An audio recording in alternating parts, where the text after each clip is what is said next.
Alright, let's get this show on the road. After a 2-week hiatus with OFCRA, we're finally back and kicking. So, we've got an interesting operation for you guys tonight. It's going to be the first Indochina war with the French forces on Blue 4, Op 4 having the Viet Minh. Blue 4 going to be the attackers here, Op 4 on defense. If you've followed my channel, you would recognize this AO as one we did in TSB. I want to say 2 months ago, give or take. Especially with the Citadel area being the starting point for that operation, but we did a massive defense op in this AO. But I think they've, custom built up some areas as well, especially the north and south. But we'll have a look when we get in here. Op 4 going to be spawning up in this location next to their second ammo cache. Blue 4 spawning all the way down here, and they're going to have quite a few kilometers to drive in with. We'll take a look at their vehicles. We also have some Op 4 spawning in the back line here to bring in some vehicles as well. But Blue 4 I might call the French forces, Op 4 I might call the Viet Minh. First Indochina War, for those of you who don't know, it's the war that was before the Vietnam War. It was the first battles within Vietnam because Vietnam was like a French colony. So this is how the Vietnamese kind of got their independence. And then they split to North and South and, Communist North, Democratic South, the whole Vietnam War, yada-da. But this is the first Indochina War. So we'll see how things go. Otherwise, point deduction-wise, this is going to be a fairly simple operation designed to be a bit more of a simplistic op compared to other OFCRA ops we've seen, but we'll see how this one goes in particular. So, the overall objective, the one worth the most points, is this Citadel area. Whoever has more forces in this purple zone by the end of the match, which is 90 minutes, is going to gain 4 points. Now, there's 2 other ammo caches, one worth 2 points and one... Okay, no, they're both worth 2 points. I thought it said that one was worth 1 point and one was only worth 2 points, but they're both worth 2 points. All right. So if Op 4 is able to defend these ammo caches by the end of the round, they gain 2 points per cache. If Blue 4 is able to destroy those caches, they gain 2 points per cache. And then there's the Supremacy bonus, which if you let me tab out here, that is going to be worth 2 points each. Yeah, so in the document, they say the first ammo cache is only worth 1 point, but on the map, they're saying if it's, that it's worth 2 points there. So we'll see how things go. But otherwise, it says they're both worth 2 points on the map, so we'll just have to take it as 2 points. But hey, for prediction's sake, I mean, we'll wait till we see the end document to see it, but I'm going to base it off of, it says 2 points and 2 points. And then, of course, the Supremacy bonus is also worth 2 points to break down what that means. If Op 4 is able to eliminate all but 5 or fewer Blue 4 guys remaining, let me try that again. Let's say Blue 4 gets knocked down to 5 players or less, Op 4 gets 2 points. If Op 4 gets knocked down to 5 players or less, Blue 4 gets 2 points. So the total amount of points either side can score is 8. 2 from each of the 2 caches. Actually, no, 10 technically. It's 10. 4 from the Citadel. That's 8 total, and then 2 for the Supremacy bonus. So whoever's able to maintain both ammo caches, those 4 points are going to be important. If Blue 4 gets 1 ammo cache and holds the Citadel, they'll probably win. But if Op 4 is able to hold the Citadel and at least one of the ammo caches, they'll probably win. But we'll see if either side's able to score that Supremacy bonus. And we'll also see if there's any early on advantages here given to either side. I'm going to quickly tab out, look over at any vehicle lists that I can see. Looks like Blue 4 is going to be getting access to a lot of half tracks here. I'm seeing some Jeeps unarmed and medical, some transport trucks, and a Jeep with a 1919 A6, so Browning 30 cal. Op 4, the reinforcements coming in are going to be ZIS-3 trucks with Maxin machine guns on them. All right. So a lot of heavy firepower on Blue 4 with those 50 cals. Op 4 is going to have a few Maxin machine guns, which I believe are only 7.62 or maybe 7.92. I'd have to look into, I think 792 is German, so it would be 762 by 54 potentially, but we'll look into that. Otherwise, looking at the weapon breakdown, Blue 4 are going to be getting a lot of Mass 36 and Mass 39 rifles, the French rifles at the time, semi-auto and bolt action, I believe, as well as what appears to be some bars, Browning automatic rifles, a few Mat 39 submachine guns for the leadership elements, some M1 carbines as well to fill in the gaps. And then FM24s as well for some of these squads, where OPFOR is going to mainly be getting Mosins. I'm seeing some PPSHs, some SVT40s, and that, oh, wow, some Car 98s as well. That's, don't expect to see much of that, but mainly bolt actions. We're also seeing some DP29 machine guns, otherwise a pretty fair weapon loadout balance for everyone. A lot of bolt action fighting, though, so that means it's going to be a little less likely for either side's, really good players on either side to do anything spectacular because, one guy with a bolt action, he's only going to be able to eliminate so many targets at once. But we have some submachine guns in play. We have some machine guns at play, some semi-automatic rifles. So we're just going to have to see how things go. But in terms of this AO specifically, it is pretty cut and dry.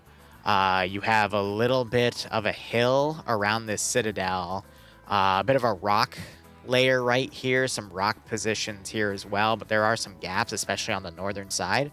But if Blue 4 wanted to, they could, in this road, I mean, they also have the option to go super far around and possibly ride the northern side to get around. And there is a 90-minute round to this operation, so we might see a lot of that first 30 minutes be spent on maneuvering. But how I like to break down OFCRA rounds is the first 30 minutes is your early game. Usually you see a lot of maneuvering being done at that point, not a lot of combat, if any. Next 30 minutes is mid-game, where you start seeing outside objectives being engaged. So I think the ammo caches will start, at the very least by then, starts feeling pressure. And then late game, the last 30 minutes are usually where all the neutral capture objectives start coming into play. Sometimes by the end of mid-game, the last 30 minutes are a little boring because you already see the side that's coming out on top.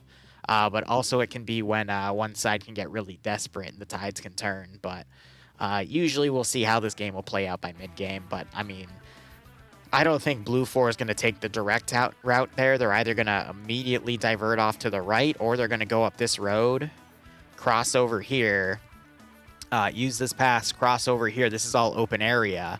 Then they can attack the northern cache because this citadel is going to be a lot easier to hit from the south and the north. We might also see a force split. There's a really good chunk of forests here that Blue 4 can put forces in. But if Blue 4 isn't able to really lock down routes for their half tracks to support the infantry as they come in, I think OPFOR is going to have a nice defensive advantage, as this is some very CQC heavy area here. So OPFOR, I mean, they're kind of stuck because they have to defend 3 different objectives. So we'll probably see a force here, and then maybe some internal forces and a small one here. Usually in the past with neutral objectives, you'll see a lot of forces covering the first 2, but because there's this big open flank area to the side, it could be really easy for Blue 4 to take these wide drives here and come around. I mean, Blue 4, this route's probably going to take them 20 minutes to get around, whereas this one probably up to 15 to 20. More around 15. It depends how much of a detour they want to take, but at the same time, I'm wondering if OPFOR is going to try to predict this and send up interdicting forces on the roads with their Maxins, because they just can come down the road immediately. Mais je sais pas s'ils sont liés.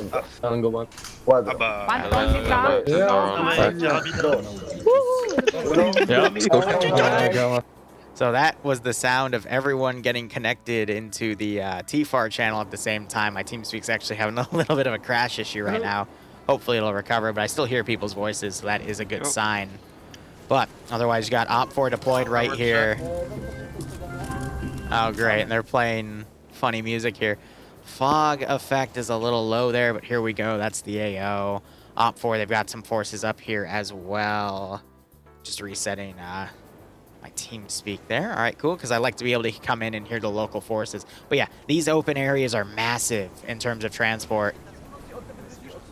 But here you go, you got your map 49s, and then your 36s, which are bolt action. There's a bar right there, Browning automatic rifle. Yeah, you can see the bolt right there. There's a 1919 A6, there's a carbine there. I'm trying to also see if there's any AT. I feel like there might be a little bit of AT in play, but there also, you know, just might be half tracks and whatnot. But here's a good weapon lineup of all the weaponry here. So a lot of mass 36s. I saw some 39s in as well, which I believe are the semi-automatic rifles of the French, but otherwise this is what we're mainly seeing. That's another Browning automatic rifle. What was that? Ah, that's the FM, which it's basically like a, you know, the British version's got the top magazine with the side mount rail. You got some marksman rifles there as well. He's got a fancy hat on. Commanding force, I believe he's also going to have a MAT 49. But yeah, good amount of forces here, but a lot of bolt action play.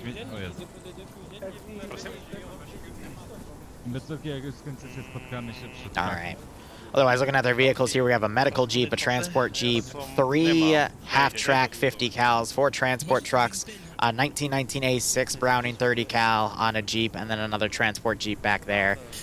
Looking up at the northern side, we have all of these OFCRA forces here just as infantry. We're seeing some Mosins with some PU scopes on them. We see some SVT semi-automatic rifles, PPSHs. Both stick mags and drum mags for the PPSHs. I think that's helping to distinguish rank, but I'm seeing a lot more stick mags down. There's a DP system there. Otherwise, all the infantry are gathering around here, probably making a plan, but a lot of bolt action play. There's another drum mag there. And then some radios. OFCRA's QRF mainly is going... Oh, wow. They did... Okay. They, No, okay, no. So they're loading the Maxins in the truck, but they also have access to some anti-tank guns. Okay. That is a bit of an interesting turn. I didn't notice that on the document, so that'll be towed. Otherwise, they're loading things up. They've also broken the turrets into multiple pieces so they can load them up quicker. Because I understand that sometimes you load the turret and then you unload the turret and it breaks it, so it's better just to load it in as an inventory piece. But let's go ahead and look at our roster here, then we'll look at our AOs. So, OPFOR has Demovar, Parthius, and Block, 3 good players with an OFCRA. We've got Kilo, Cheeseburger, Smiths, and Licardo. He's a new name. Demas, I'm not going to try to pronounce that. Grubby, Polish, Pepe, SZ, Robert, Kaluki, and Nico, Urizato, Wombat, Despo, Vexen, and Seasgill, Ivno, Kerrigan, Mark, Rigel, Doritos, Fact of the House Logic, Bob Winchester, Shay, Roy DeCamper, Nubass, Lemur, NASA Swola, Gucci, Something Juan, Zion Musk, Jean Zion, Hyping, Who's Who, and Don Tutron. I think that's meant to be like a choke on Donald Trump, but okay. So, yeah, these guys have clearly changed their names to reflect their Indochina side, which I find quite funny. Here's one of the caches, by the way, that needs to be demoed. And then we have Popsy, Bardic, Yuda, Andre, Games Kropa, Lysiak, and Lama. Over on the Green 4 side, which is funny because they were listed as Blue 4, but now they're Green 4, but that's okay. It's probably because of the vehicle use and whatnot, because they're technically Green 4 Vix if they're pulling from IFA. Mission has officially started, by the way. We have Nannard, Elonia, Coz, Oliver Jr., Ethan, Lone, Evan, Pierre, Kevsko, Alan, Sataniel, and Lewis. We also have Pogo _ great player there. Shadow, Cali, Ezio, Strele, Ronald, Shuanda, Benares, and Barros. We have TK Llama from MOR. I could have sworn he's also in Coalition, but I might be wrong. Ilvanek, Ziki. Wait. There's 2 Zickies. Oh, God. Why are there 2 Zickies? He might just be an AI that glitched out, and now he had to reconnect to the server. But yeah, it looks like they're running on foot right here as AI. So we're gonna have some AI in here. It's not a PvP, it's a PvE plus PvP. Or no, a P plus E versus P plus E. But that's only if OFCRA has AI as well. Those are just glitched out units there. Otherwise, we have Ilbanek. I already mentioned them. So Seal William, Joda, and Ziki 2, Electric Boogaloo. We have Mr. White, Zartek, Razka, Flip for Flap, Masquerade. No, it's Mac. I'm gonna call him Mac. I'm sorry. Jonathan, Rizbo, and Tackle. You got Magiosaurus, Thomas, Snicker, and Lewis. Another Lewis. Okay, Adamek, Montana, Settler, Damex, Val, Kratz, and Kuwait's.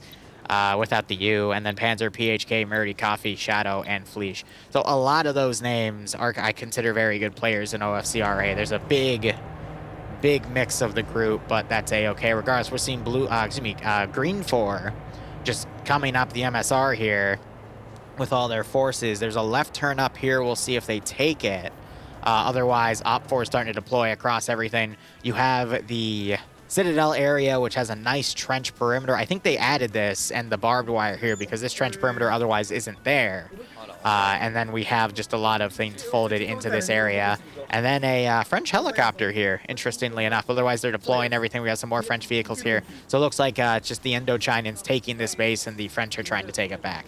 Otherwise, you have the city area here as well. Not really a city, village area would be a better term. And then you have Cache 1, which appears to be in this little building. They put some barbed wire around it. And OPFOR are basically deploying forces along the MSRs here. And you have the trucks blitzing in with the tows. Oh, that's beautiful. I'm assuming the other one also has the other gun being towed. Yes, it does. And that is all their forces coming in. So they're already almost in this area. You're seeing OPFOR dividing their forces across various areas here. That's going to really spread them thin, though. Might create a few gaps for Green 4 to take advantage to getting inside, especially if this is an opening. I mean, if they take that left turn like I'm predicting, if they took that route, they can easily get in. But since this is going to be a quicker route, we'll probably see some early game action, probably in the 20 or potentially 30-minute mark, just as we start to mid-game. But we're about to see what turn they take, and this is probably going to decide the match here. We'll probably see a pincer movement, in all honesty. Left turn.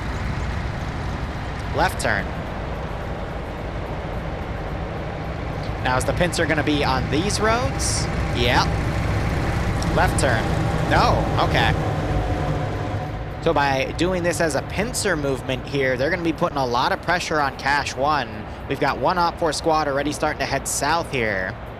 A little bit of an OPFOR group coming around on the other side as well. But OPFOR is going to be at a pretty significant disadvantage here, and I'll explain why in a second. I'm going to go ahead and mute myself locally in TeamSpeak, because once you hear people die, they get put in the same talking channel as you when you're in the spectator slot for TFAR, and it can be a bit annoying to be casting live, and all of a sudden you hear someone cussing in their native language because they got killed. But with this, we're seeing one of the half tracks already going forward. I thought I saw vehicles driving into the forest here, but it looks like they did that on purpose because they're trying to remake a formation here. But Green 4 is already going to be going in right into this AO, but OPFOR stretched thin because they have a lot of forces guarding the northern side as well, because they predicted Green 4 possibly coming around like this and trying to go through that open area, so they're setting up defenses there. They got a big chunk of forces down at the cache. So if Green 4 plays their cards right and just has these two forces stick close to each other, they can easily just overpower anything that's there. And right off the bat, we have the first death here. That was Yutka, caught in the open by that Browning 50 cal on that half track. You got Andre trying to serpentine away. He takes a shot, but otherwise is still alive. This force has now been divided into two. Caught in a pretty tough area here because it's a really bad slope hill. You got Andre taking more fire from that 50 cal as he's trying to loop around. You're hearing these Mosins starting to go off, and they're already taking fire. Really tough place to be in, but Bartek, he scored a kill. And that happened to be on Zicky. Wow. Zicky was on that 50 cal. Zicky, you almost never see dead within the first few minutes of the round's combat beginning. So that's a pretty heavy blow, because I would consider him one of, if not the best player with an OFCRA. That's like taking Bay out in a Friday Night Fights round early on. So that's pretty interesting. Otherwise, Green 4, they've started dismounting here. That 50 cal no longer in use. Could still be operational. Ilbanek's pushed way up here. Already in the rocky areas. I mean, he's the medic, though. So why is he that far up, you know? I never like seeing PvP medics all the way in the front, because when you're a medic in PvP, you are really important, because if anyone goes down, it's your job to get them back up, and those extra numbers that you're able to, you know, bring back from the grave can make all the difference. Now, here's the interesting part. We have OPFOR on the other side. They're starting to cross forward. They set up the pack gun, which I believe is a ZIS, is the equivalent name, but they're starting to send the infantry over here. Green 4 has to be careful, because if they start crossing and OPFOR comes around, they could potentially catch this Green 4 group out in the open and completely take him out. Echo's already going to charge through, though. You're starting to hear that? Nope. I thought I was hearing the truck, but I am starting to hear the truck now. It's the half-track pushing up with them. But this is a massive kill zone that OPFOR is making, especially with these entrenchments here. And now you're seeing that truck starting to blitz by. No one on that pack gun, because the pack gun turned away. So they're not going to be able to get a snipe on that truck. Hold up. He's turning it. Demovar might be able to get a shot. He's trying to line it up. And the shot's low and left. They did not have that ranged up properly, and that truck's now going to be able to get right into this AO. He might still have a sight line on it, though. Oh, he's going to drive right into the pack gun's line of fire, but there's a little bit of defilade cover for him to work with, actually. So I think he saw that defilade cover and decided to drive down in it, but he's got to be careful, because now he's starting to drive into a kill zone.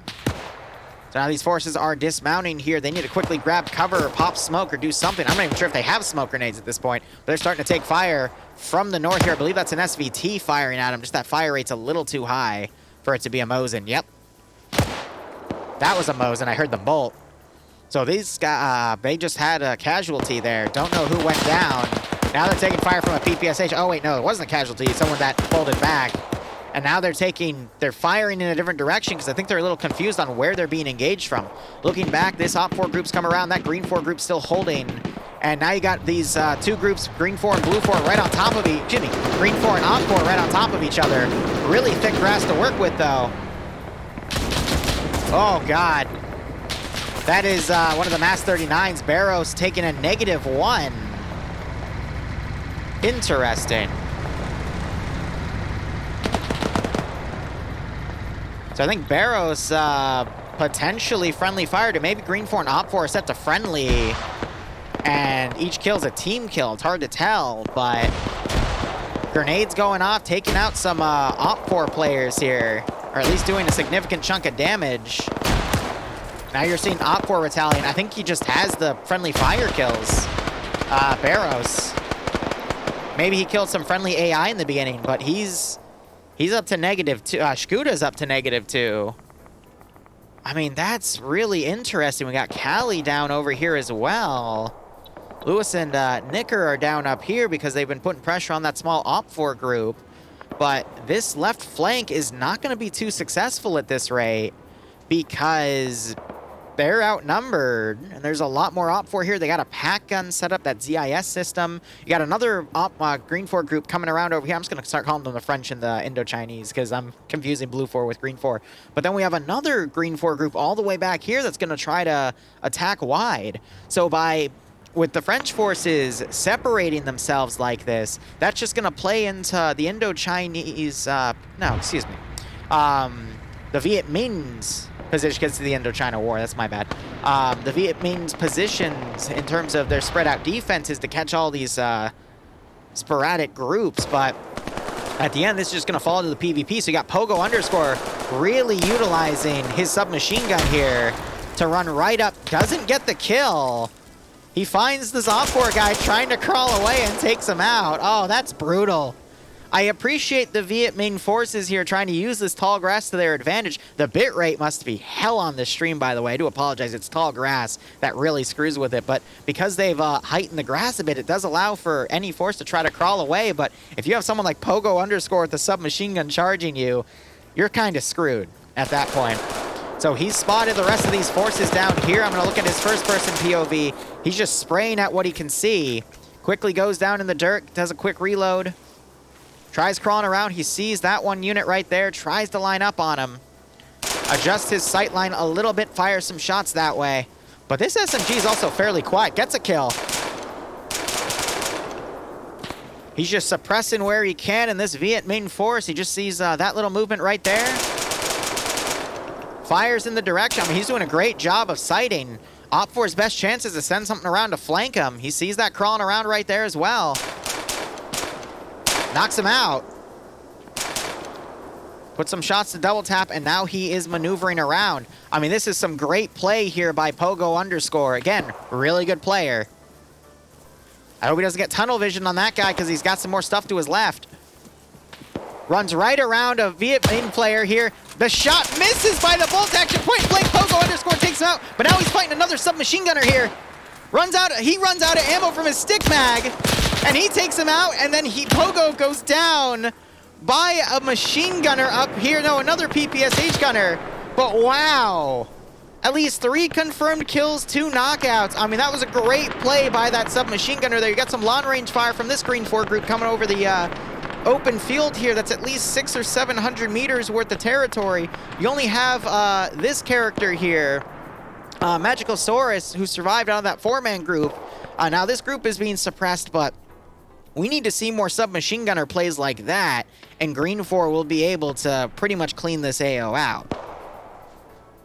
But looking at the surviving members here, Green 4 has above Foxtrot that many forces, and then below Foxtrot, so a full page up to Foxtrot, and then another 2 squads in a team, whereas OPFOR, starting at Zulu, goes to Tango, and then Uniform. So Green 4 started with a few more forces here, but looking at the unit divide, casualties seem a little even right now, if not slightly more on OPFOR. That's only counting the skulls, though, not the people that are knocked unconscious. Once again, though, OPFOR's getting a little confused on where they're getting shot from. Actually, no, it was Green 4 that did that first right here. But this long-range fight, there's not going to be a lot done because it's just machine guns firing at each other from range. Looks like, though, we have OPFOR trying to repeat what Pogo underscore did. It is now Roy DeCamper coming up to where the Green 4 forces are around here. But now Green 4 outnumbers the remaining OPFOR group because they're down to 2 players. One of them bled out. The other one, I think they patched up the best they could. But Green 4 also has all these forces over here. They're very badly splintered off right now. So it's really just coming down to individual instinct and PvP at this rate. But this Green 4 group's going to be pretty much ineffective. I assume they're going to pull back, go north, and come around to that northern cache, as this group is probably already going to get a stab at it, but that's pretty heavily fortified.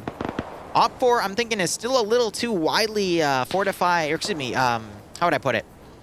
They're still too widely spaced out in their defensive lines to really do much, but it's a really messy defense. I get why OPFOR did this strategy, though, because whoever is the commander for the French forces has clearly gone for just keeping a lot of their forces autonomous and not really in good positions to support each other. You know, forces charging ahead of others, just really relying on a squad-on-squad fight. Whereas a unified push of forces would have been able to steamroll the spaced-out OPFOR forces. It's just a really interesting strategy we're seeing here, as this is boiling down to just a lot of individual fights. We also have a runner, I guess, from this Green 4 group coming back. Or he got lost. And then we still have just some large forces outside of the AO, on the French side, waiting to come in. But let's see, we had a 5-minute safe start, so we're still halfway in early game right now. Only 15 minutes of the round have passed. But there's just a lot of fire going back and forth at this rate.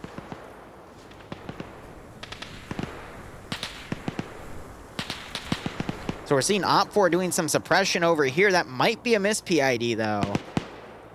I see that Roy DeCamper isn't... Oh, you know, he did run back. Okay. So maybe these guys don't have a long-range radio with them, though, so they don't have any contact with that Zulu force. But another thing I'm noticing right off the bat is look at the camo difference.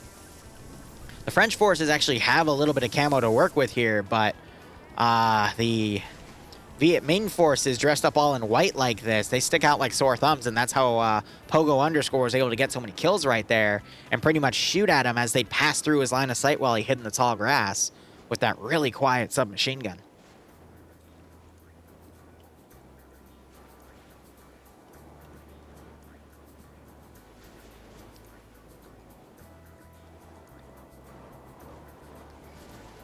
I don't know.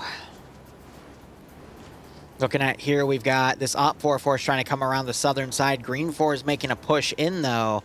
I don't think OPFOR, well, they might be able to get up into a position to challenge this central group right here. I believe these guys are overwatching.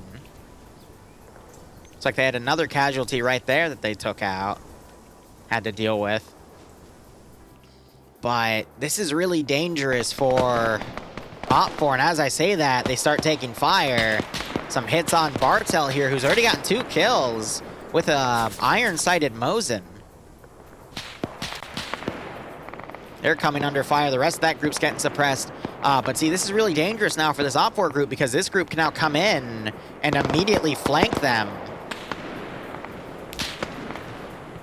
And we already see someone trying to pick him off from the flank there. He's slapping on a bandage. I couldn't tell if that force was shooting at him, though. I'm trying to see. Yeah, so Leziak got killed in that barrage of fire there. But right now, the French Green 4 forces seem to be outdoing OPFOR only slightly, though. It's still too early to tell who the winner's going to be, but with the Viet Minh forces constantly trying to counterattack, I think they're suffering a little too heavy in terms of losses compared to what they're actually gaining by performing these counterattacks. They're trying, though, don't get me wrong. But I always find it interesting when you have this level of fighting going on, where the defenders are trying to counterattack, but they're suffering more losses in the counterattacks that are, you know, actually fruitful in the round overall. We just had a round go wide as hell right there.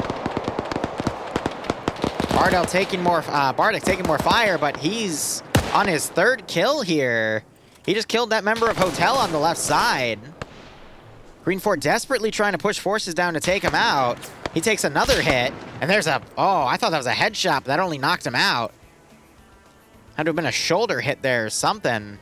But 3 kills for Bartek for a bolt action. I mean, that's pretty good, especially considering the ranges he's been engaging at. So picking off those really good players early on is really going to help Green 4 in the long run. We could still technically see him wake back up, but look at these hits. I mean, that's at least 1, 2, 3 bullets, 4 bullets, 5 bullets, and that was the 6th.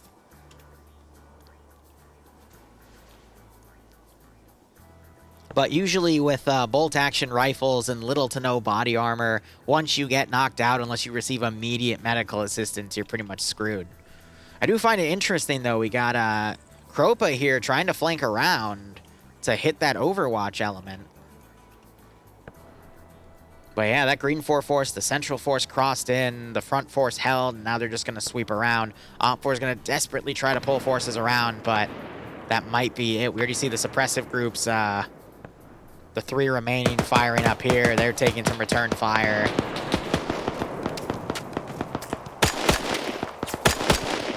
So they're bipoding off of the Jeep there. Otherwise, looks like those OPFOR guys cross back as we see the Romeo element with the Zulu element. You've got some Green 4 guys. They're now down to 3 dudes right here. They had, I think, 5 or 6. But one of them just got knocked out, and now he's being dragged back, but they were engaging this small group, which just picked one of them off. I'm not sure if they have a sniper, but they do have an SVT gunner. And they have a submachine gunner ranging for him. And then Zara is here. He's just been kind of running around the back line, not really doing much. We have some other Green 4 forces starting to come around here as well. Now we got this Green 4 force hunting that 2-man Op4 team, and then Kropa here might get a flank. He only has a bolt action, though, so I'm not sure how well that play is going to go. Meanwhile, as I predicted, Green 4 pulled back, went around north, and are coming around. Op4 is pulling that force back, maybe to set up a secondary blocking line, predicting that Green 4 that was engaging that force is coming around like this. So they might try to set up on the edge of the tree line, preferably on this edge, or they might just come back to reinforce that one position. Whereas this Green 4 force also doing a wide flank might be able to get regroup with this force, or maybe do a flanking attack where they harass the north and the western sides of this AO. But where this force deploys itself might make a critical difference. Looking at numbers here, it's still, I would say, favoring Op4 slightly, and I mean, we just got a great headshot there by Kropa. I thought he hit the guy next to the Jeep, but actually I'm struggling to find the body. I was back behind the tree, and these guys are none the wiser. You can see him right up there, that little bit of white. He might be able to successfully pick off these 2 remaining troops. I don't think he knows just how many guys are down there, though. He's hiding in a bush right now, trying to see how they'll react. Green 4, meanwhile, just missing these 2 Op4 guys as they come around. But again, it's all going to come down to who have the better individual players to do these guerrilla war style operations and get in really close to the enemy and take them out. And those, in my opinion, are always the most fun to watch. Ooh. If someone just went down, you never want to run right up to their body, because that body's a kill zone. What did you just throw? What did... I hope that's a smoke. Okay, I was about to say, like, I really hope you didn't just frag yourself. All right. I'm waiting for it. I'm waiting for it. He's throwing more smoke.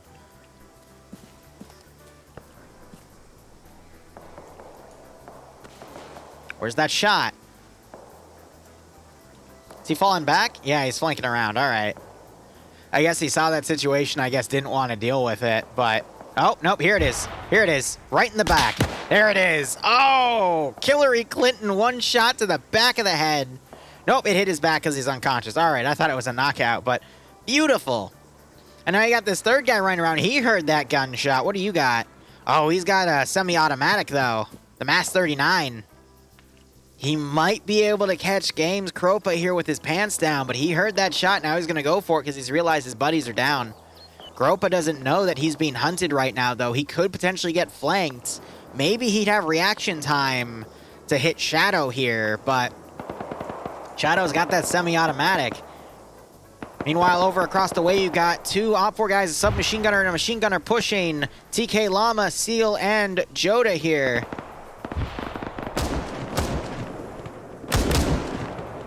Shots were a miss right there. Let's quickly look over to this fight here.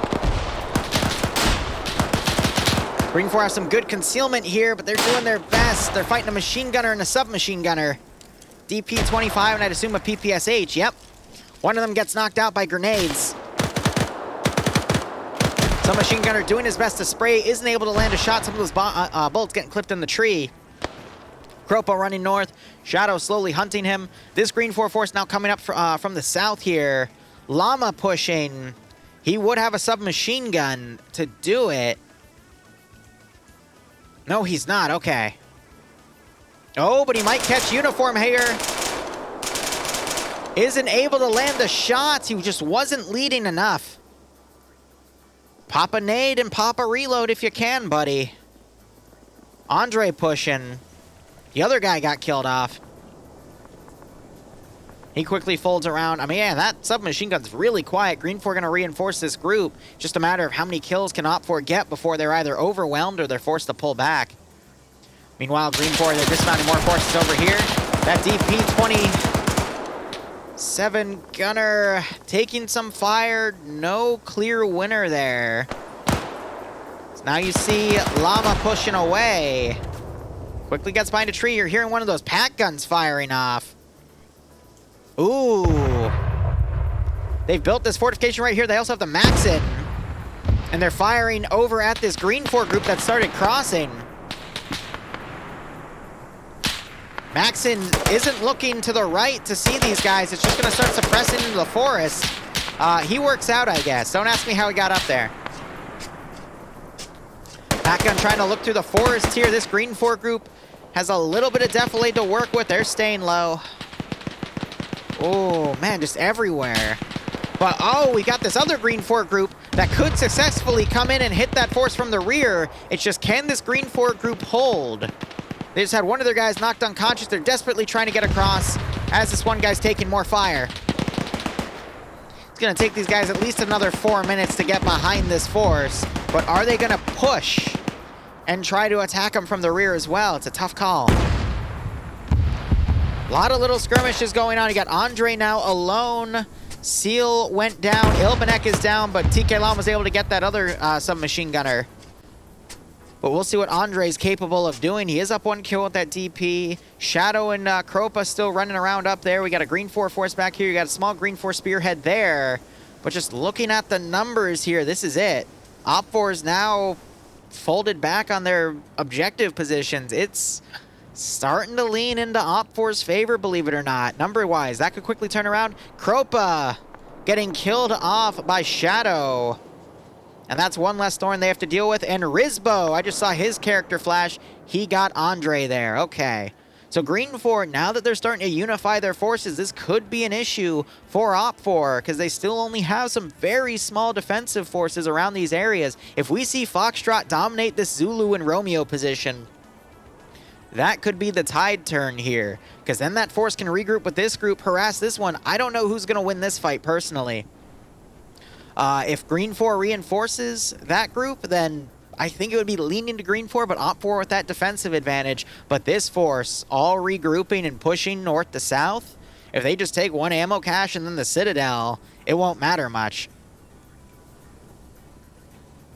God, I love the knee crawl animation with it where he just pushes on it, man. That always slays me. All right, otherwise, Green 4 pushing around from the north.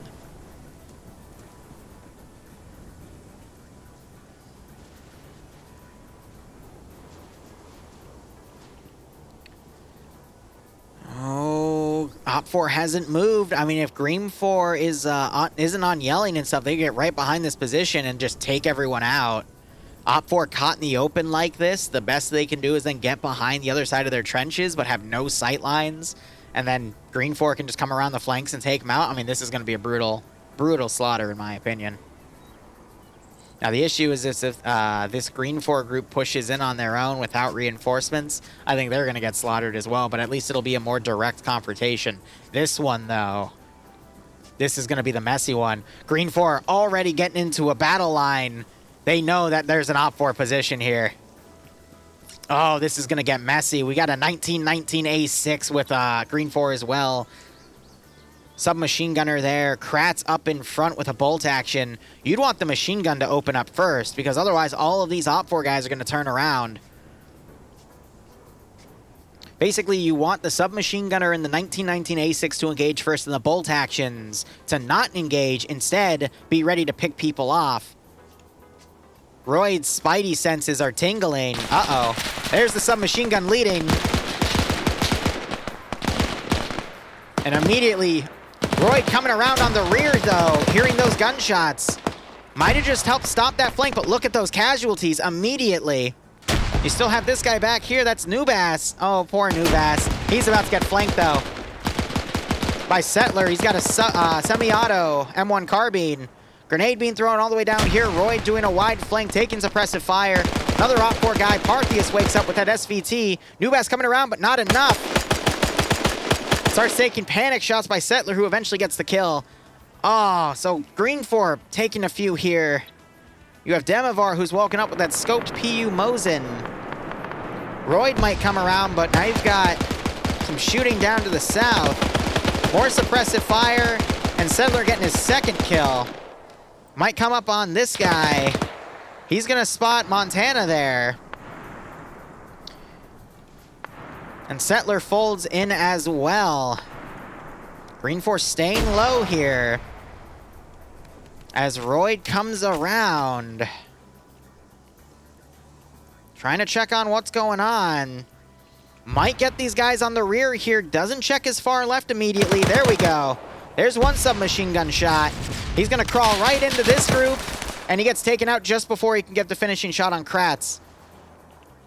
We just heard some level of heavy explosive use. It might have been this anti-tank gun firing down at the infantry here. That's going to be messy. But let's see. We still have Demovar here bandaging.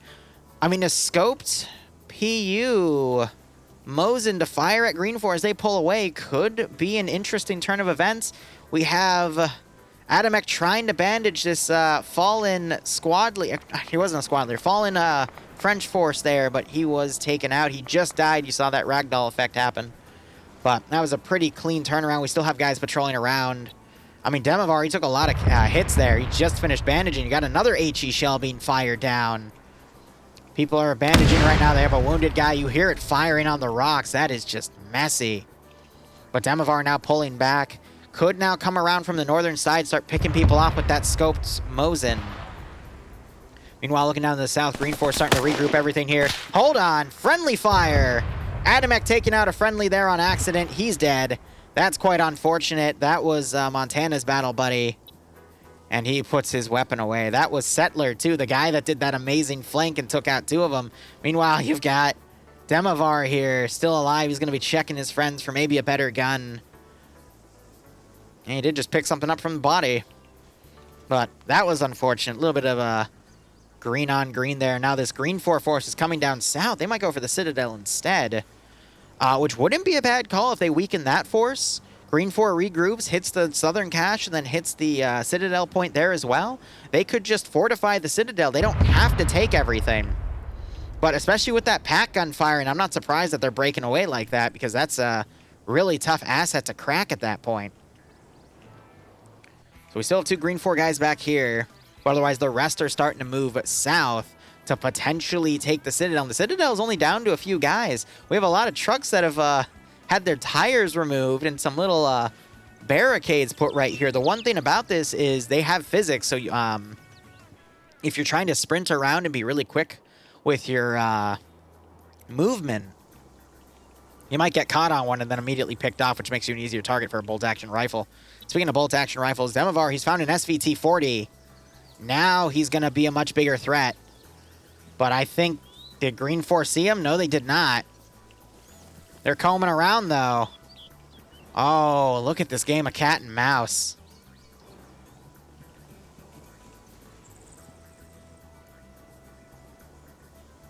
Now you're starting to see Green 4, these massive groups regrouping and pushing in. Meanwhile, I'm trying to look and see. I don't think Op4, I didn't see a commander on Op4's side. I know that Nannard and Lewis from FAWR were commanding, but it might have been Demovar and Bluck commanding for the Op4 side, since they're the Zulu group up top. It's hard to tell. But with this really tall grass, the fog of war is just really, really tough here. But Green 4, I mean, they can mount up in this truck and drive in. But with that engine turning on, that's going to alert Demovar, and he might be able to go in and get some pretty easy shots there. Meanwhile, these 2 guys folding back, these 3 Op4 guys coming back around, though. Let's look at this real quick. And you're still hearing that pack gun just firing into the groups here. A little bit of deflated cover to work. We just heard some gunfire there. Demovar was able to get 1 kill. He's trying to challenge his submachine gunner. Oh, bolt action round just missed. He comes around. Demovar's picked up the gun. He gets the hit with the... So he killed that submachine gunner. He took the gun. They're checking on his body real quick. He's not down, though. They need to go back and double tap him, because Demovar could wake back up. And with that submachine gun and these 2 Green 4 guys close together, he could recover. Now, again, it's unlikely he's going to wake up because it was a bolt-action rifle round, which are pretty big calibers. But if it was only like an arm or a leg shot, it's possible. But actually, something I didn't consider, Demovar was already down, and he did a lot of bandaging in the past. So it actually, he's very unlikely to wake up at that point, because he's already lost a lot of blood from that.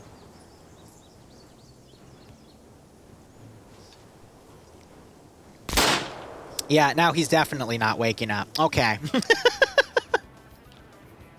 I think he's down, Chief. I think he's down. So, a few green 4 guys left up there. We're seeing some rounds going here. There's that semi-auto. Maz going in. 39. Some pretty nasty hits on Sazgil there. Another hit we just heard in the foot.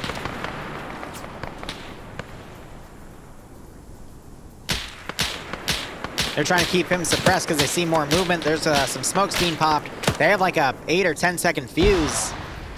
Some more being popped here. I mean, these 3 OFCRA guys, though, they could get behind this flank and do a lot of damage because Green 4 is not doing any rear security, which is a massive mistake, considering how close they are to the surroundings here. Wow. That's exactly why you do not run on top of a friendly's body that just went down. That was a GL round, but it was short. And 2 more guys getting taken out. This is why you need rear security when you're in the middle of the enemy AO. Oh, this is brutal. You don't run to friendly's dead bodies immediately. You figure out why that happened first. Thankfully, we're seeing some quick thinking here by Lewis, another Lewis, who took out one of the 3 guys. You have some more flanking fire coming in, as they're really trying to limit his amount of room on that tree. Well, we see a grenade thrown and then immediate pull away. But wow. That was pretty damn brutal.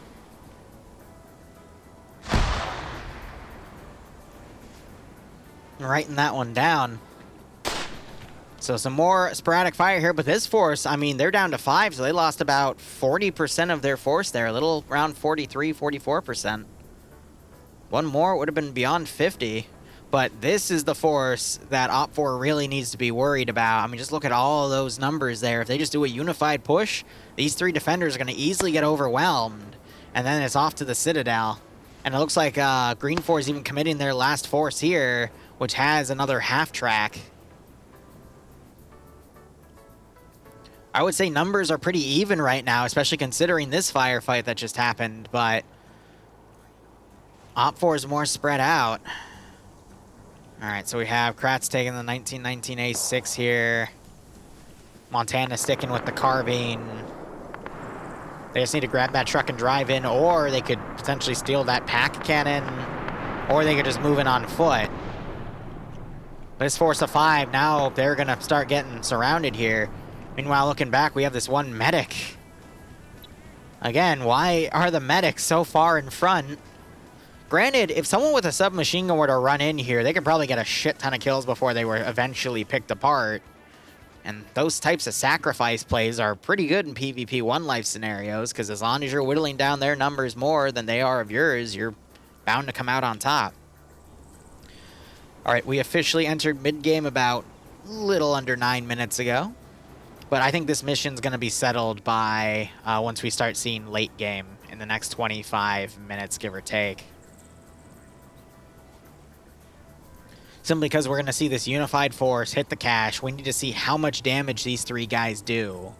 And then how brutal the fight for the Citadel is. And what happens to this Green 4 force here. And what happens to this 2-man force. They're going to play guerrilla war against the force that's already fortified that northern point. So I don't think this is going to work too well. But this force, they've got a few sharks around them. And they're even pushing in the open. Licardo, I mean, he was the one that got 4 of those pickoffs. Immediately puts more rounds out. Charging in the open. Very aggressive here. Did...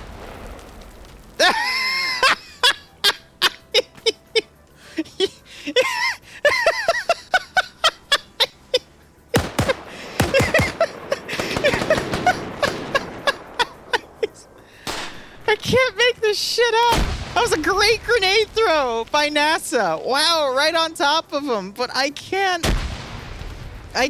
make this shit up. Oh, it was beautiful. NASA cleaning house. Amazing. Absolutely amazing. Rifle grenade.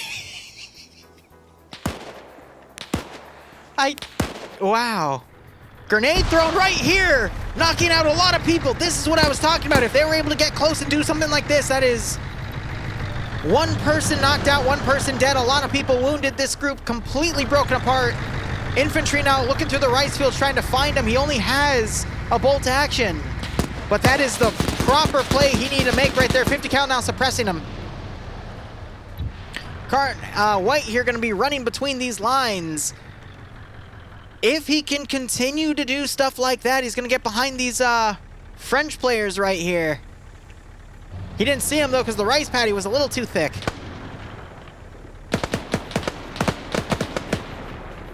Seen some suppression going back and forth right here. Oh, he runs right in, shoots him in the back, shoots the second one in the back. Now he's taking suppressive fire, weaves around. I think, did you just... Jonathan just killed his friend. What is up for with this turnaround? This is amazing. I thought the French had a chance here, but now they're just getting cut down left and right.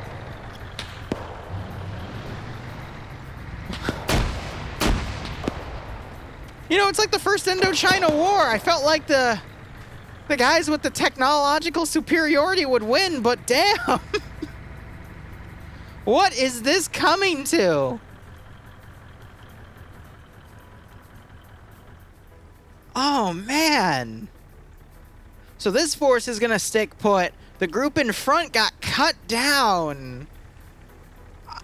I don't even know how to word this anymore. This is incredible.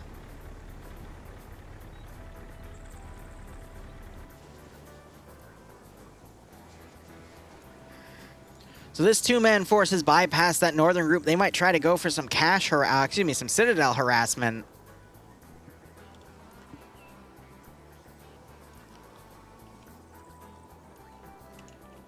Well, we have this little bit of a lull. Let's look at kill counts. Demovar on 1, Block on 1, Kilo on none, Cheeseburger on 4. He has an enemy bar with him, a Browning automatic rifle.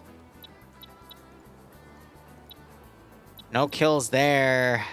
Despo on 1. Now, you got to remember, there's been a lot of friendly fire, too. Carnigan, we just saw getting those 3 kills. 1 with a grenade, 2 by running in behind 2 people. NASA on those 2, 1 with a grenade. He's also taking a submachine gun. A lot of the guys that have been stuck on a defense duty all day. Bartek on 3. Great marksmanship with that bolt action. You got command elements on none because they've been staying on the far line. Ethan... FAWR Allen got 1. Lewis got 1. Pogo underscore on 5 total. I mean, that's the biggest I've seen. Shkuda on -2. Good God. TK Llama on 1.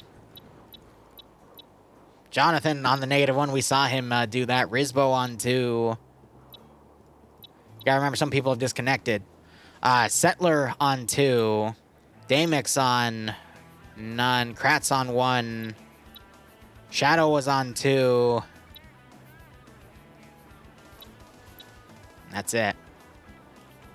So, I mean, the highest kill count has been the Green Force so far, but hasn't been enough. And now we're seeing more Op4 guys getting in the rice paddy here. There was another one with him. That was Ivno. He's running back, maybe requesting reinforcements. But, I mean, this is also a really good overwatch position of the cache itself. So if they just hold that one spot, they might be fine. Otherwise, you've got the half track now pushing up. You've got a single player right here, TK Llama, with that machine gun. You're not going to be able to hear shit with that half track going on. Is that an SVT? Yep. Semi-auto versus that machine gun there. He's lucky that barrel isn't being shown because that little bit of extra rice paddy in the way is covering it. This one, bush there. But yeah, if he pointed a little more to the left while this guy was there to watch, he'd probably be dead. So we have no coming back south.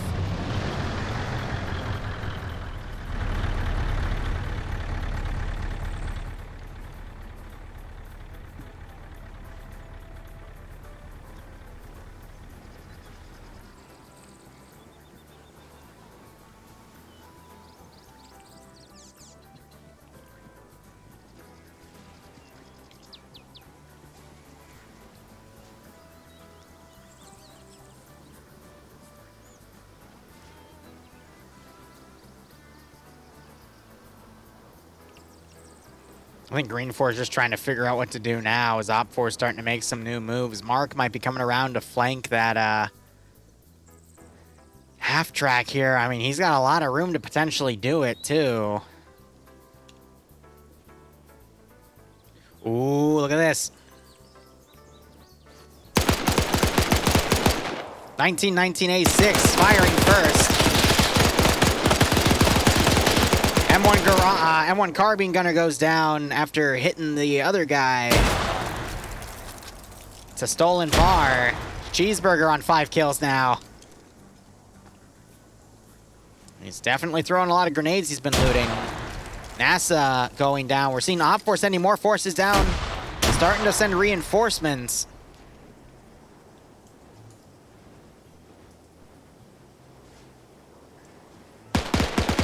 And Cheeseburger is taken out because the 1919A6 gunner found an angle. Kratz on his second kill. Technically third if he gets that medic knocked out. We're seeing some fire coming from over here. Some long range shots. No one I don't see with a scope, so it's just some sporadic fire. Mark looks like he pushed back. Kerrigan throwing some grenades idly around.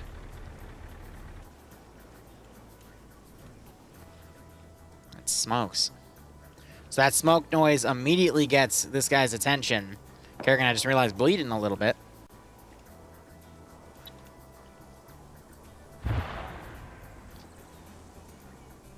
But Green 4 just getting their butts kicked in this rice paddy.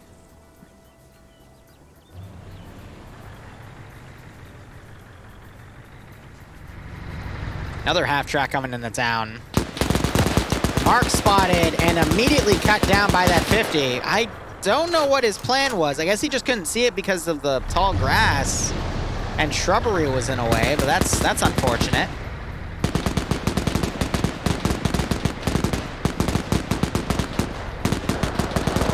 Oh no, that was that was Kerrigan. My bad. Mark pulled back, and Ivno's now down there. That's weird. I guess that makes sense. I thought Mark was still down there trying to find an angle on that 50 cal.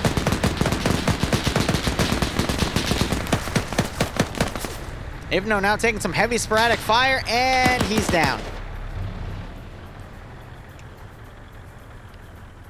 So Green 4 bouncing back a little bit, taking out some of these stragglers. More grenades being thrown in. You've got this group right here now on this Overwatch position engaging. They've got an SVT-40, a PPSH with drum mags, and another PPSH with drum mags. So this is the Papa element, what's left of this group right here. Some more 50 cal fire going in. Almost hitting TK Llama.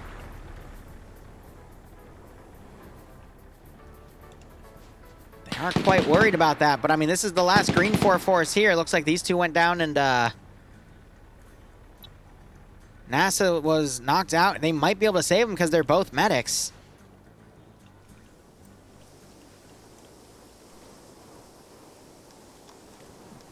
So they are working on him.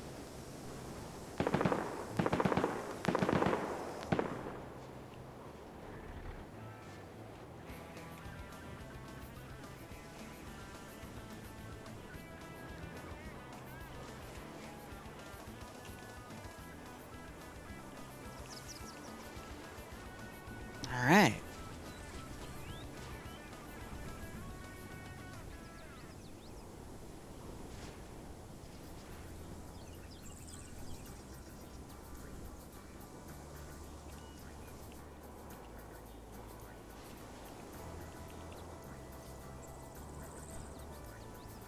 Very slow.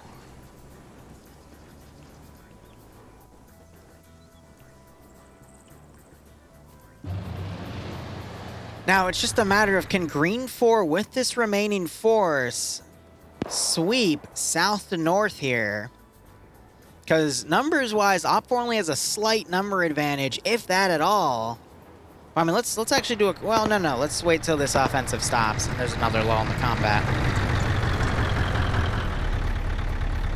1, 2, 3, 4, 5, 6, 7, 8, 9, 10, 11, 12, 13. 14, 15 Green 4 remaining. To Op4's 1, 2, 3, 4, 5, 6, 7, 8, 9, 10, 11, 12, 13, 14, 15, 16, 17, 18, 19, 20. 15 to 20. Driver was just knocked out. What a keyhole there. So Green 4 have everyone together, but Op4 has a higher amount of players down, but they're spread out across multiple areas. Line suppression here as Op4 is pulling back. They're going to eventually have to concede that cache. But yeah, Green 4 is going to have to push their forces north to flank that position, because otherwise they're going to get stuck in the low ground.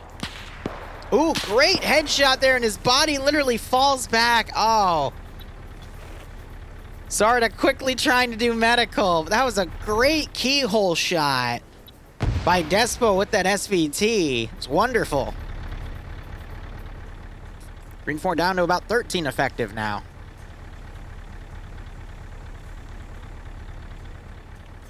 But just the inability to push on a different angle is really costing them here. Op4, you know, they've got some really good defensive positions. Might see some more shots to finish off that knocked over guy, who does wake back up and immediately tries to pull away. Good call, 14 effective. TK Llama coming close to where Mark is. Mark's gun starting to push out of the elephant grass.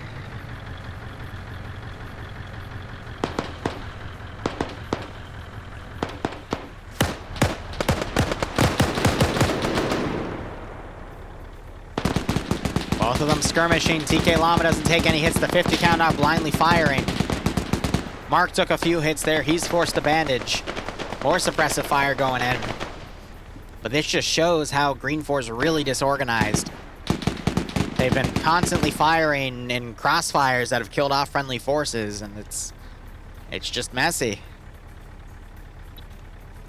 What are you doing in the helicopter, sir? Is he just gonna hide in there, wait till Green 4 comes? Yeah, so he's just chilling in it because it's a medical chopper, and then he's gonna get out and kill people. That's so funny.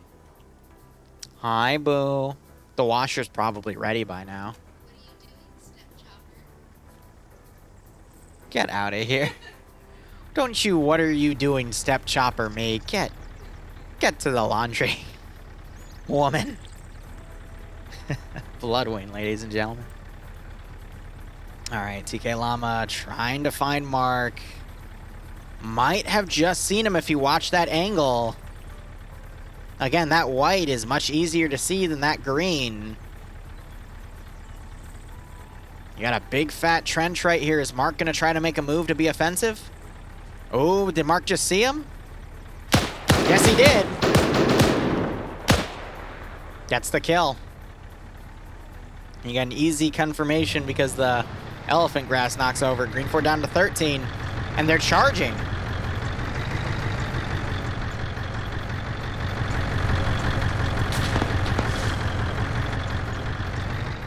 We need to see some Green 4 up here, getting on these rocks and start engaging these guys on the side.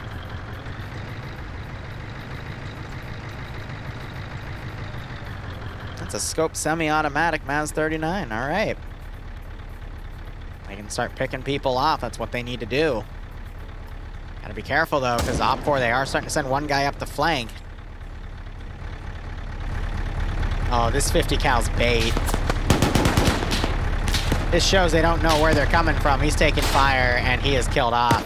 Yeah, so the fact that 50 cal is looking north means they have no idea where Op4 is right now. They're starting to get a clue, but it's a mess. Who? SVT versus bolt action. Bolt action missed. SVD cleans it up.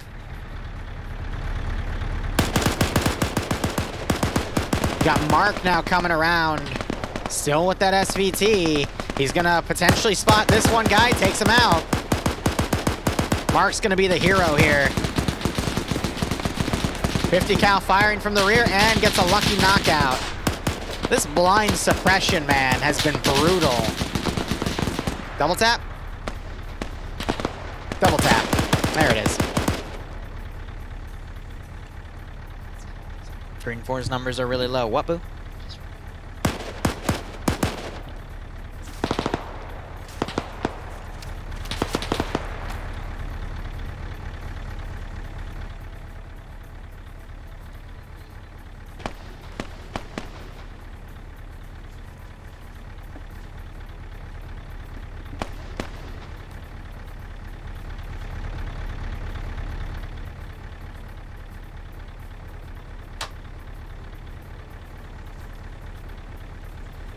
Alright, Green Force taking a pretty heavy amount of casualties here.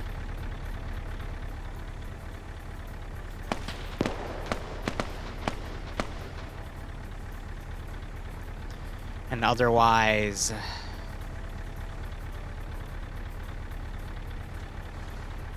I just don't see how Green Force can recover here.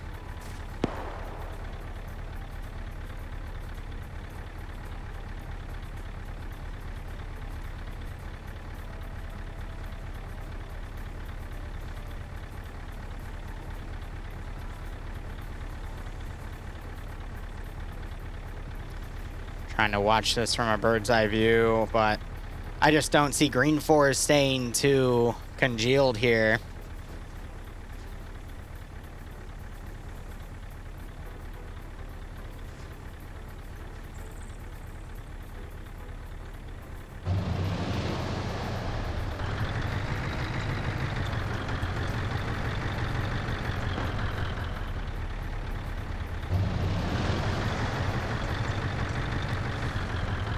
I just don't see it.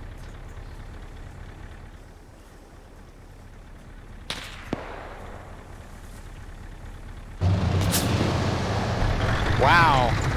There goes the gunner for that, Vic.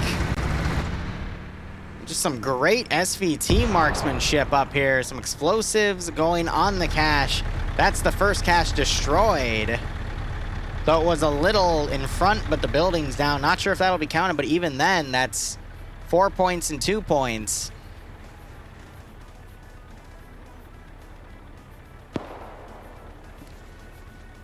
But otherwise, I mean, just with the sheer amount of forces here, I don't know.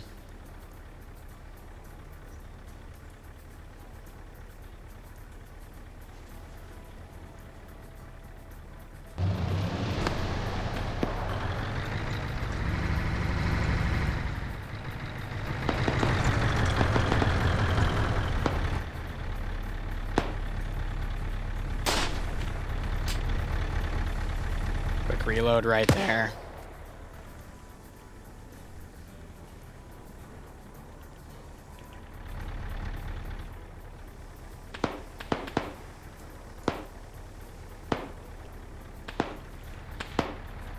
Yeah, just now we're finally starting to see the 50 cal suppressing where they should have been this entire time.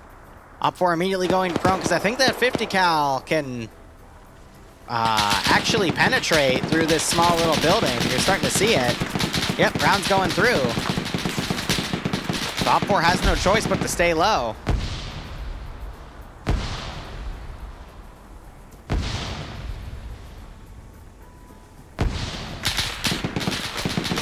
Now they're running through.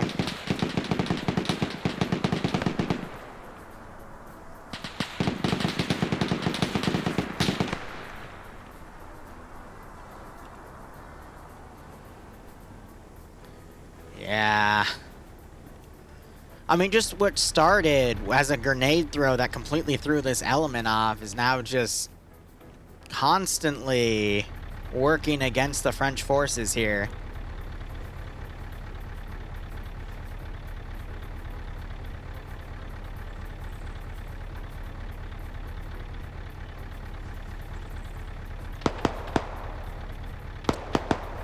I don't know.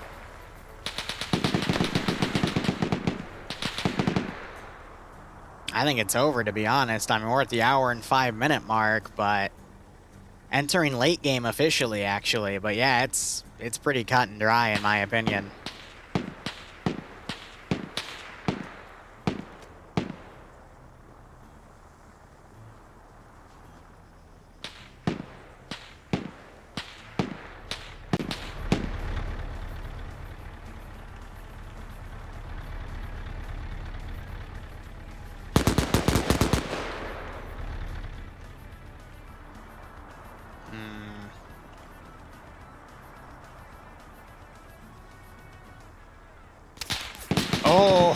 Oh, see, if we had the 50 cals up here suppressing before this fight began, I think it would have been a little bit better, but It's a little too late at this point. I could see Green 4 getting through these remaining guys, but they're really spread out right now. Again, acting as different elements. You got this 4-man group coming over here, this 3-man group, I guess a 2-man group and a 1-man group, and then this one guy on the 50. Actually, there's 2 guys on the 50 back there. You have a driver and gunner combo.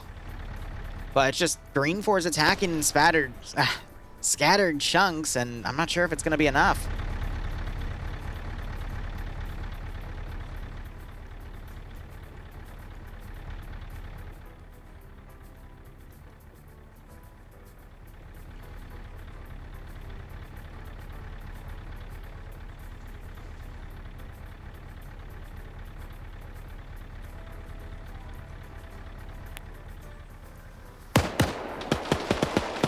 All right, we just saw an SVT gunner try to get a few more kills, and he is now dead. Green 4 still trying to sweep up. I mean, late game-wise, if we see some really high-level PvP for Green 4's side, they could still win, but, I mean, OFCRA with a lot of dirty tricks in play here, it's going to be tough. More 50 cal going up. These OFCRA guys might try pulling back.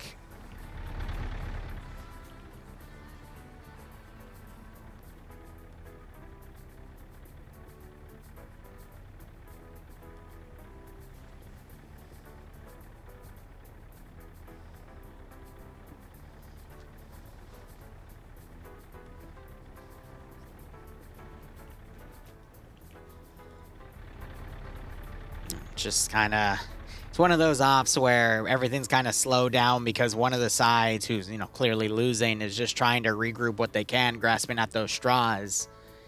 And I don't know if they are coordinating or not. I'd hope that they are, but I also know towards the end of PvP matches like these, coordination and communication usually goes out the window. 50 cal rounds going on. One of these OPFOR guys trying to pull back Caesargal.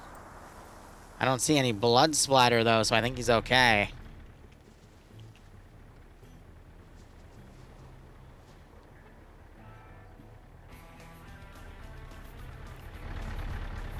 Yeah, 3-man team assaulting this position. Let's actually look at this Citadel here. So it's got some Overwatch elements, but they're really open. Got this outer trench line, this barbed wire, which I'm not sure if you can hop it or not.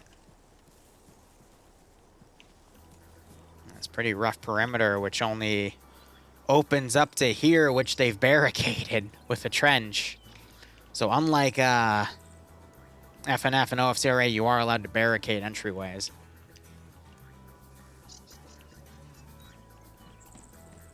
I got OPFOR guys in the trench here. Vexen with a drum mag PPSH. As we're starting to see the tail end of this match come through.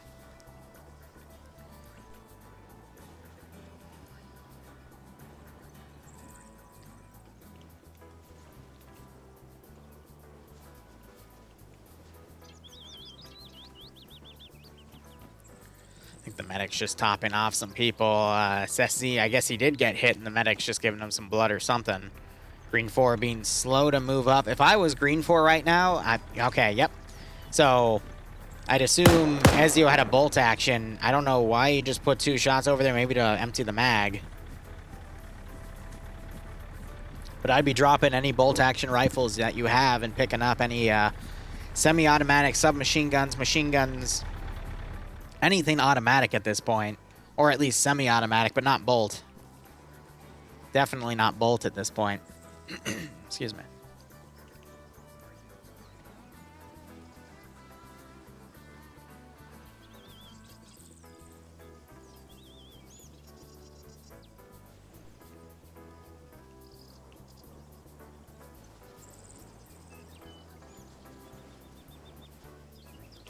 So what are these guys doing now? They pushed up there. They decided they didn't like that approach, so they're pulling back. For what? Are they trying to go around to the north and hit the other cache site? It's a weird breakaway, but they should be going for the Citadel at this point to at least get 6 points. So that OPFOR can only get 4 points minimum from the northern cache and the possibly the supremacy bonus. There's no reason to hit that northern cache at this point. Other than maybe they think they've dealt more damage to OPFOR than they actually have, because all going to the north is going to do is get them in a fight that they're potentially not going to be able to win.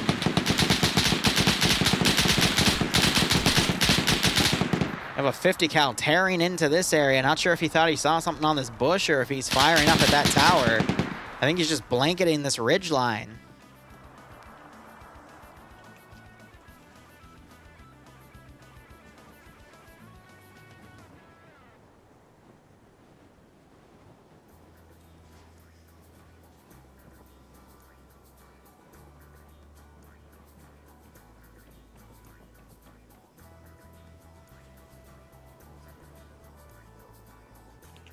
Burb.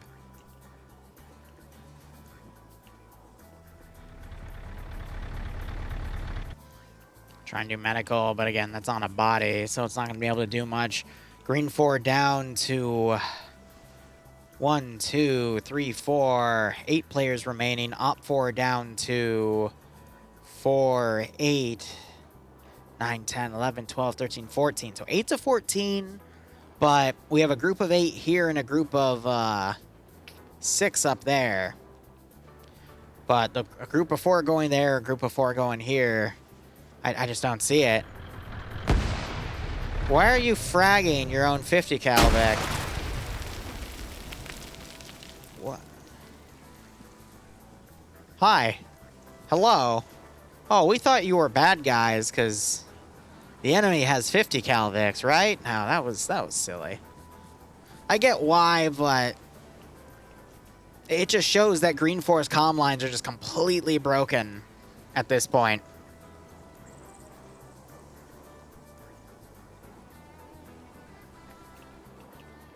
But yeah, no, I think this 4-man group is going to go for the Northern Cache. There's no other reason it should be coming around here.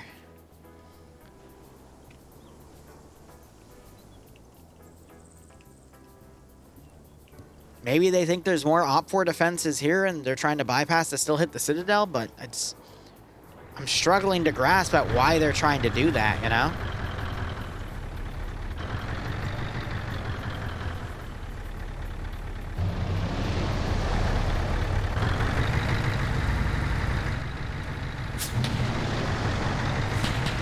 Long-range fire coming from the Northern Cache Defense Force. Shots are going very wide.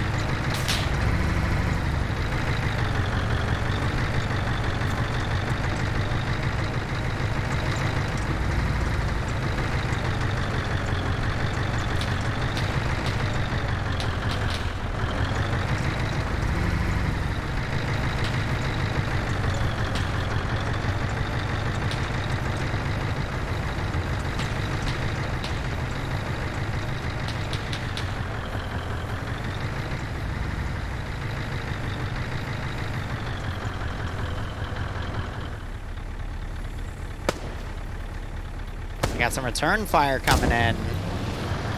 He does have a scoped rifle, but at that range, that's a pretty difficult shot to make.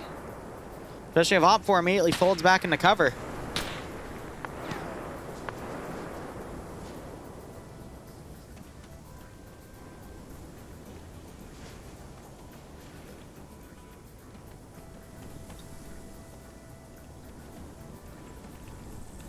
Minutes remaining. And Green 4, they've halted their 4 dudes right here. For what reason, I don't know. What do we got here? We got a Browning, 2 bolt actions, and a submachine gun. Yeah, I don't see it. Attacking uphill and that pack gun, which they've now set up. Oh, this is beautiful.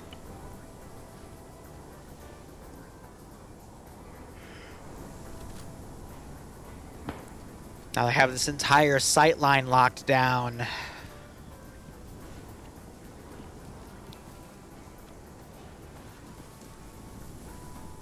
Samson.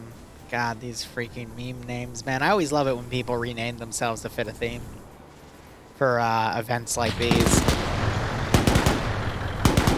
Got that 50 now up there trying to keyhole. They immediately fold off of that gun. Good thing he got off of it, because he was right there. I mean, you just saw shots hit him. That submachine gun trying to fire back, but it's going through a tree and losing muzzle velocity. That truck getting absolutely torn to shreds.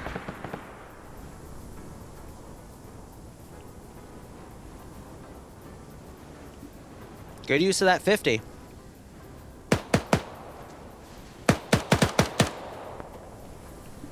PPSH firing again, but it's going to be low.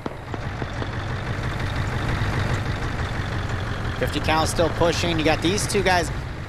So we have 3 different elements going out. We have a 50 cal half track on its own. We have these 2 guys pulling back, and then you got that 4-man team, which is in the same spot that that squad died earlier. I assume now they're going to at least be able to get rid of those bolt actions for at least semi-automatics or better in terms of equipment. Because I really don't understand why you would keep the semi-automatics at, excuse me, the bolt actions at this point. And now the 50 is going to come up here.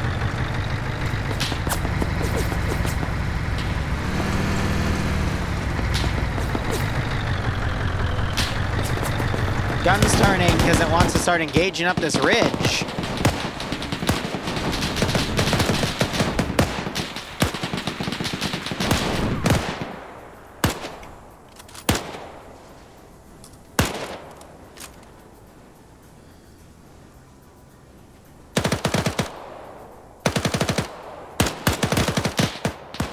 Just seeing some suppressing fire. Did they just shoot? Thought I saw their icon slash, which indicated they were firing.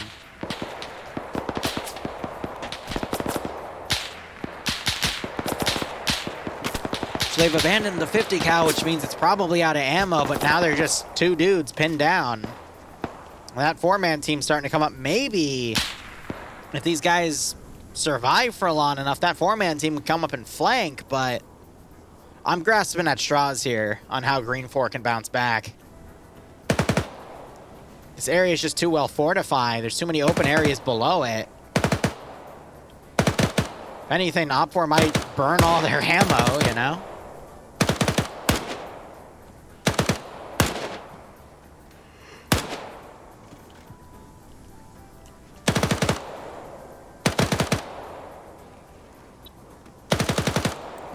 I don't know.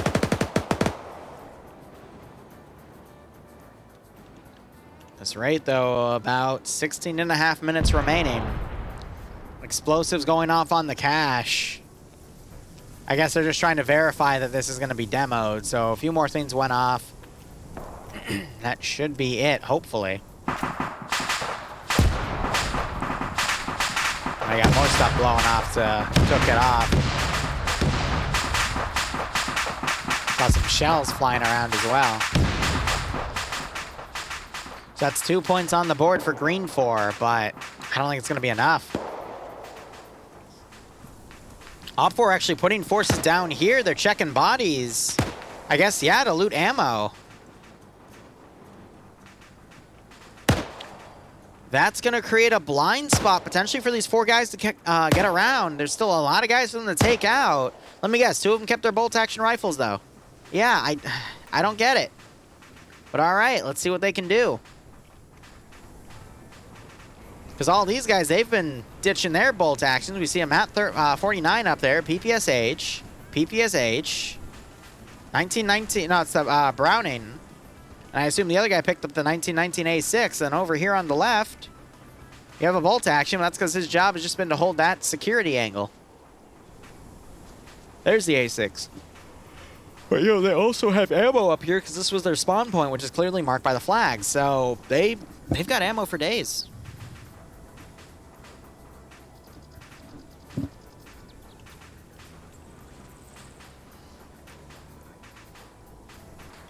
So these 2 have pulled back. They're now starting to try to breach into here. They're climbing over the barbed wire.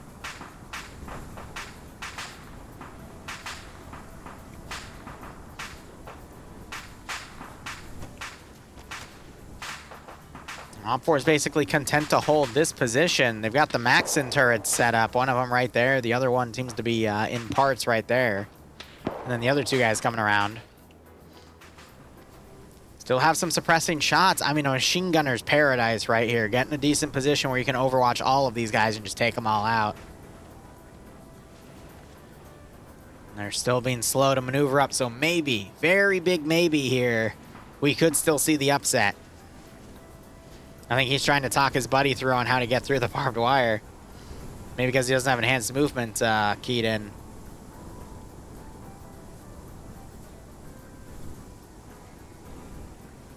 Yeah, he's pretty much screwed if he can't crawl through this.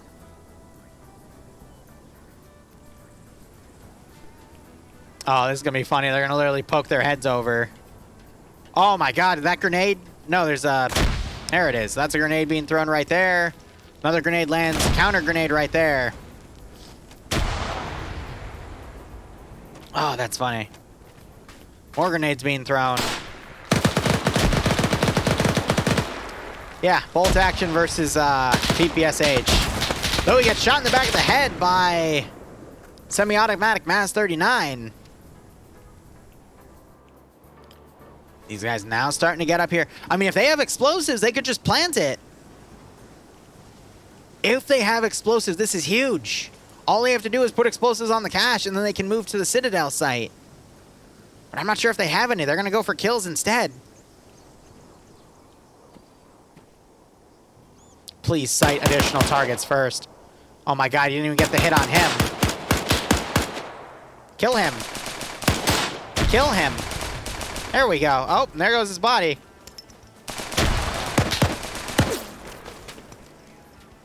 Grenades being thrown all around here. Op4 guy came around. He was taken out. Had a trade of one of the green 4 guys, though. More grenades being thrown. I think they lacked the explosives to take the cache, in which case, why did you even come up here to blow up a cache? If you had the explosives, yes, by all means, plant them and then get away. I didn't even think about that. But they didn't even have the explosive to do it. What are you...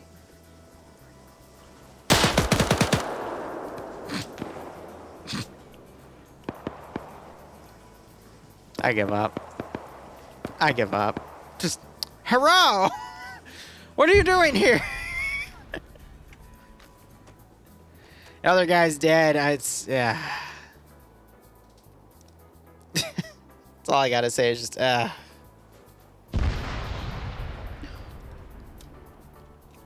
I got excited because I was writing down that timestamp. That was just something blowing up in here. I was like, okay, maybe they did have explosives. But again, why would you go up here if you don't have anything to do with the actual objective when you could have gone to... I really want to know why. I hope one of them DMs me and gives me the explanation, because I just want to know. Like, what the thinking was behind it.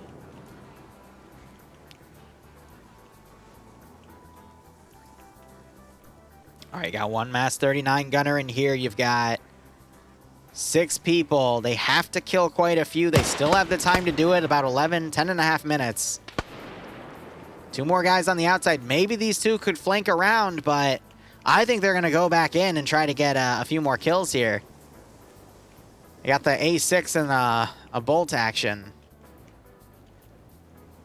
I would love to see Barrows do a one-man war here. He's on 2 kills. Did he just pick one off, or did he miss? I think he was firing through that window. Yeah, OFCRA is going to immediately go down to camping buildings here. Not surprised. I mean, they're in that defensive war part now.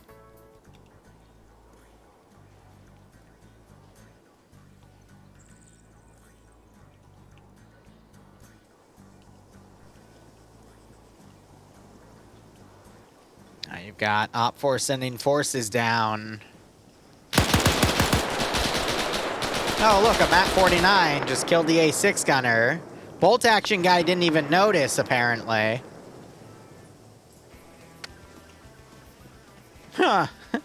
Here's gunfire. I wonder who that's for. Hey, why is my battle buddy slumped over? Interesting. Hey, look, he went up to where his friend died, and he got killed. Why does that keep happening? Why?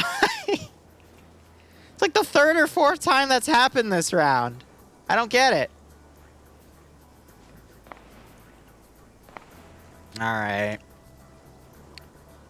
You could still see a green 4 victory if these guys are able to kill everyone here. Just to remember, unconscious people in the zone do count to the value on the zone itself. So to get it down, they need to get OPFOR down to 2, which means they need to kill...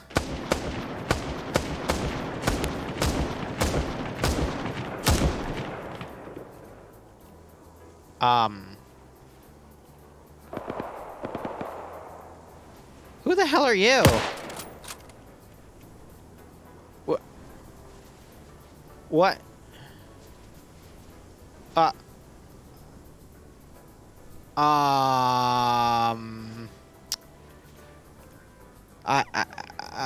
I'm confused, guys. I think the server's haunted.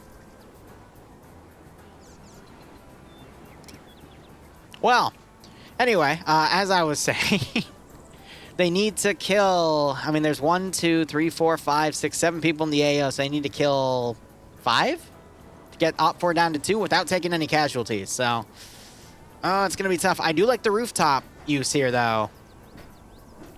But yeah, just OFCRA is going to be chilling in a lot of buildings here, and that's going to make CQC that much more difficult.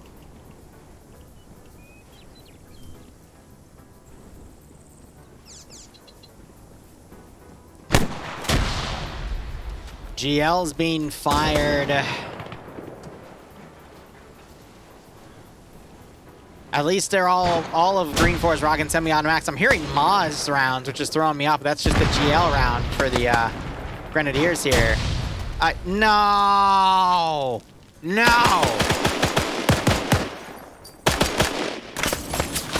Stop friendly firing your own dudes! Barrows!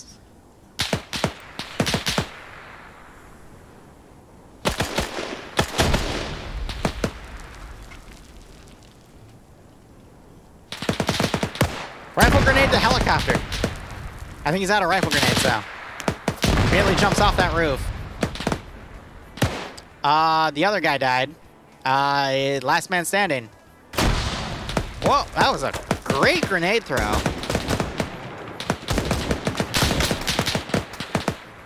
He's doing his best. Getting some hits on him. What a round this has been, though. I think it was just a lot of small decisions on Green 4's side that cost it for him in the end, because it looked like they were getting the victory in the early game, but just turned around because a lot of poor choices. People running up to other people that were dead to check on them in the middle of a firefight, friendly fire, grouping forces too much and waiting around for too long to do things, I guess to reorganize and make a plan, but then not spread forces out accordingly. It's messy. Great shot by Barrows there. I mean, he could technically kill everyone in this AO and win, but I mean, these guys might start running to the south at the, like, 5-minute mark. Speaking of, it's 6 minutes. Just leave like 1 or 2 guys on the cache and you're fine. And he gets executed by Swola running up from the rear, and that is GG. Ooh. So that would be 8 points on OFCRA to 2 points on Green 4, technically, but that was a good round. All right. Gonna wait for the scoreboard, but I don't really have much else to say on that regard, I mean, that was just a tough round for Green 4. Okay, no, they technically lost one of the caches, I guess because not everything blew up in the cache, but yeah, with 13 left too. Ugh. Thank you so much for watching. Go operate operationally. Enjoy the rest of your day or night. Cheers, and have a good one.